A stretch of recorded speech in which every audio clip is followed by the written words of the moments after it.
अस्सलाम वालेकुम। ये वीडियो गाही के लिए बनाई जा रही है। तो आज हम बात करेंगे एक एंटीबायोटिक है जिसका नाम है टेट्रासाइक्लिन।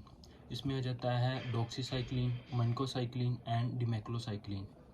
सबसे पहले अगर हम इसके इस्तेमाल की बात करें, किधर किधर इस्तेमाल होती है, तो ये स्किन इन्फेक्शन में, स्किन एक्नी में अच्छा रिज़ल्ट कवरेज है इसकी।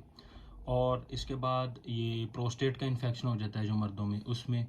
और जो ये पेल्विक इन्फ्लेमेटरी डिजीज़ है जो कि वुमेन में बहुत ज़्यादा हो जाती है, पेल्विक का इन्फ्लेमेशन, उसमें बहुत ज़्यादा इसका रोल है।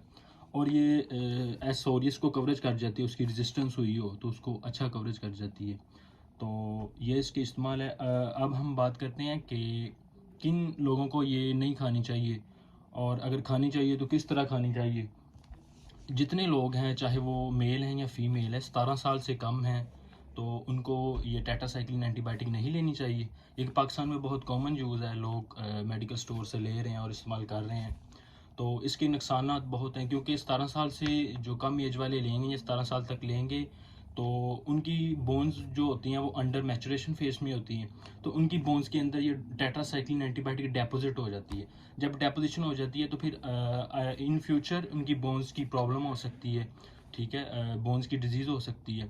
और ये प्रेगनेंसी में भी कंट्राइंडिकेशन है, क्योंकि थ्रू प्लेसेंटा ये it can be prove fatal for foetus, बच्चे के लिए ये जानलेवा हो सकती है, ठीक है। तो जो औरतें बच्चों को दूध पिलाती हैं, लैक्टेटिंग कर रही हैं, उनको भी ये मतलब कि टेट्रासाइक्लिन एंटीबायोटिक नहीं खानी चाहिए, ठीक है। और अब हम बात करते हैं कि इसका ओवर यूज़ क्या कर सकता है। डिमेक्लोसाइक्लिन एक टेट्रासाइक्लिन की ही फैमिली ही की एंटीबायोटिक है। अगर हम इसका ओवर यूज़ करते हैं या बगैर पूछे हम ये एंटीबायोटिक लेते हैं तो क्या हो सकता है।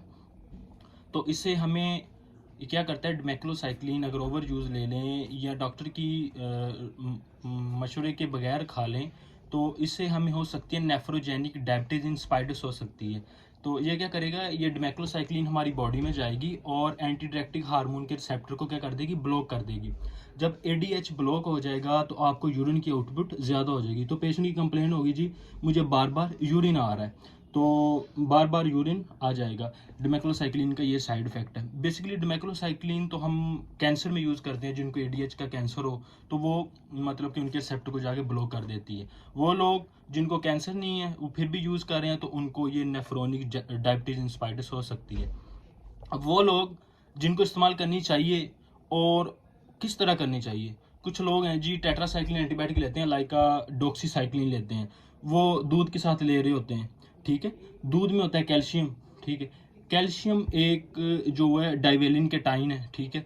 जितने भी डाइवेलिन केटाइन है ये टेट्रासाइक्लिन एंटीबायोटिक के साथ बाइंड हो जाते हैं और इनको एब्जॉर्प्शन नहीं होने देते इंटेस्टाइन में। तो क्या होगा, आप दूध के साथ कोई भी टेट्रासाइक्लिन एंटीबायोटिक लोगे, वो क्या होगा, डाइवेलिन केटाइन है, आपके इंटेस्टाइन में दोनों बाइंड कर जाएंगी आपस में, और वो बाइंड कर जाएंगी और आपकी अंतरियों में वो एब्जॉर्प्शन नहीं होने देंगी और थ्रू फीसिस आपके खाने के रास्ते से वो बाहर निकल जाएंगी। अब नुकसान क्या हुआ, आपके पैसे ज़ाया गए, ठीक है। आपके बॉडी का फार्मा काइनेटिक्स का जो रोल किया, फंक्शन किया, वो ज़ाया गया, ठीक है। आपको जीआईटी डिस्टर्बेंस होगी, ठीक है, मैदे की।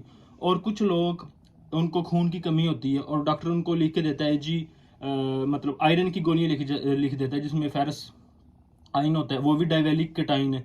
वो लोग जो खून की कमी की मेडिसिन खा रहे हैं जिसमें आयरन होता है, आयरन भी डाइवेलिन केटाइन है, वो भी बाइंड हो जाता है टेट्रासाइक्लिन एंटीबायोटिक के साथ, तो उसको काम नहीं करने देता, जिसम में अंतरियों में एब्जॉर्ब नहीं होने देता, तो ये फीसिस के रास्ते बाहर निकल जाता है आपके, ये बॉडी में वर्क नहीं करता। और वो लोग जिनको मैदे के मसले होते हैं और साथ ही टेट्रासाइक्लिन एंटीबायोटिक लेना शुरू कर देते हैं, मतलब क्योंकि जितने भी स्टमक के सिरप्स हैं उनमें सब में क्या होता है, एंटासिड।